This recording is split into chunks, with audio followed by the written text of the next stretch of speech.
Meanwhile, Coordinating Committee on Manipur Integrity, Cocomi's legal cell has filed a complaint to Bishnupur SP urging legal action against the Secretary Information and Publicity of Kuki-Zo Council KZC, Ginza Vualzong, for allegedly portraying yesterday's attack on Meitei settlement in Torbung GP area as a justifiable act. Cocomi's convener Khuraijam Athoba informed this to reporters on the sidelines of attending an event.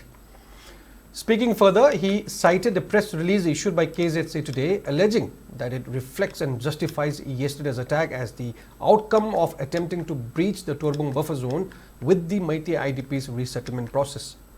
Pointing out that it is the fundamental right of the IDPs to resettle in their original homes, Athoba demanded the government to immediately take legal action against those who opposed the resettlement process and neutralize the Kukis who carried out yesterday's attack.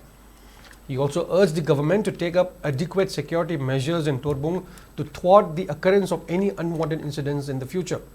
The Cocomi convener then warned that the organization will consider the government as indirectly supporting the act of terrorism if it fails to take legal action against KZC, adding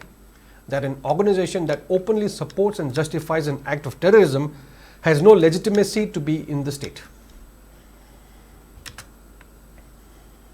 Maruina civilian population da bomb yauna automatic rifle me am yaurgan terror attack chathabada maram chai masi moina buffer zone thugaina na bahona bane adu bane na ona taina ba argument piraga terror attack pu justify toriba Ginza Vualzong hairiba nupa se magi mathakta koi Cocomi gi legal cell gi maikai dagi ngasi ma koi Bishnupur gi SP da koi complaint file tawre mai mathakta chapchaba legal action logadabani hairiba wafam asima chief secretary gi mafam da su akoi DGP da su soidana koi complaint ama file tawrokanda Kuki-Zo council gumba sigumba organization si Manipur gi laimai da adumak lehan ki state government na president rule na India government na sigumba organization makata na sigumba open statement tholaga tumina leithokpa taragadi paliba government na sisu sigumba terror act endorse tawba organization singa subu nakoina na makoida moral support tawba makoida puning thogotpa adumba lenga am oire habeje Cocomi na lauthokani aduna sigumba posit tawdana bai dangta Kuki-Zo council amadi madui responsible publicity wing gi leader ne hairiba Ginza Vualzong haibse makoigi mathakta su akanba logi action logadabani madu lodana leithokpadi yaroi